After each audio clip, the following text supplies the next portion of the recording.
So Garrett, start with, sort of a ragged start maybe, Yeah. and then all of a sudden you got stoppage and came back and just started hitting you. What was the difference? Yeah, I think the biggest thing was just me getting on page with the wideouts. We had a couple drops early, a couple missed throws, but it all goes back to me. I got to get the guys going. I got to get them started faster. Really accurate with the deep ball tonight. Just how did it feel coming out of your hand? Yeah, all week, really, even in Penn State, I feel like I've been throwing it well. And today was kind of the first game where off the bat I felt comfortable in the pocket. So hopefully I can continue that the next week. What did you do for 2 hours? We were just chopping it up, talking. I've never been a part of that in a football game. Baseball a little different, but in football I've never been a part of that. How do you stay focused and not still relaxed? Yeah, I think the coach did a great job of kind of keeping us focused with the game plan and any additions or subtractions that they were taking away from the game plan. So I think they did a great job of kind of balancing that out. Just as one of the leaders of the team, do you in any way kind of agree with Coach talking about that? It almost feels like he thinks maybe it was a blessing in disguise in a way, kind of rejuvenated the team a little bit. Yeah, I think that we kind of didn't have the best start, and for us to come out kind of guns a-blazing out of the break, it was nice to see. I think we would have done it without a break, but it was kind of good to let everybody reset and then go play our style of football. Hudson came through obviously big. Have you seen that in practice? Are you wary of throwing to a guy who hasn't played a whole lot in games? Yeah, Hudson, what did he go for? Where's he at? Yeah, Hudson's he's just a damn football player. He's been making one-handed catches since he first got on campus. I couldn't be more happy for the kid. He's really busted his butt ever since he got here. I'm super happy that he made some plays for me tonight. What did you see on the second touchdown pass to him, the one from 70 yards out?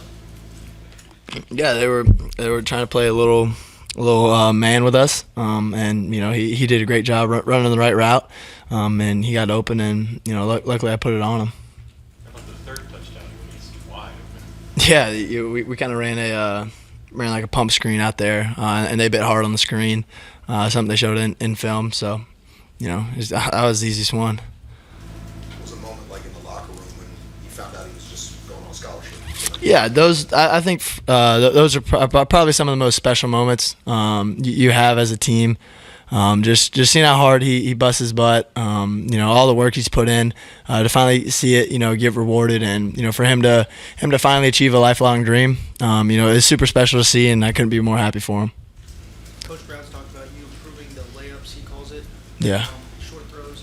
What's that been like trying to just get to 100% on those short intermediate routes? Yeah, I think it's not taking them for granted. A 5-yard pass really shouldn't be too difficult, but when you get lazy and your mechanics get out of whack, they can become difficult throws. So I think really just attention to detail and focus more so than anything. I'm sure obviously you know what's coming up, not just next week, but the next 10, I guess. So you guys ready for this? You feel like you're in the right spot? Yeah, I think that if we prepare how we have been, I think we're in for a good one on Saturday. But it all comes down to me getting the guys going and getting the guys started fast on offense. Garrett, how are you navigating kind of the ins and outs with guys at receiver? It seems like you have some guys who are healthy and they're down, and then guys who weren't in or out, or you're still getting the getting to know you phase of the. Yeah, I think a lot of it just goes into preparation. Whether it's watching film with them, going over looks, or staying after practice and throwing extra routes to them. It's all a rhythm and timing thing. And it can be dangerous when the wide receiver and quarterback see the same thing. So that's all I'm trying to do with whoever's out there. You guys threw during the break too. Yeah, we were throwing in the weight room, which I'm not sure Coach Mike was too happy about, but we were letting it fly in there. But you guys go out and you go wild after that, so I'm guessing that was a good break for you all. Yeah, I think that the coaches and everybody did a great job of responding to kind of the adversity that not a whole lot of people deal with. So I think we handled it well, and we're on to next week. Is there going to be a little added motivation next week just knowing how it ended last year? Yeah, for sure. Pitt. I'm not from here, but I like to say that I grew up here. I was raised in Tallahassee, but I really grew up in West Virginia. I became a man up here, so we don't like them and they don't like us. So we're fired up for it. No lightning delays in Florida ever in football? I mean, that would seem common. Not in. I can't remember if in football, baseball all the time because 3 o'clock in the summer, lightning's coming. But football, I can't remember ever.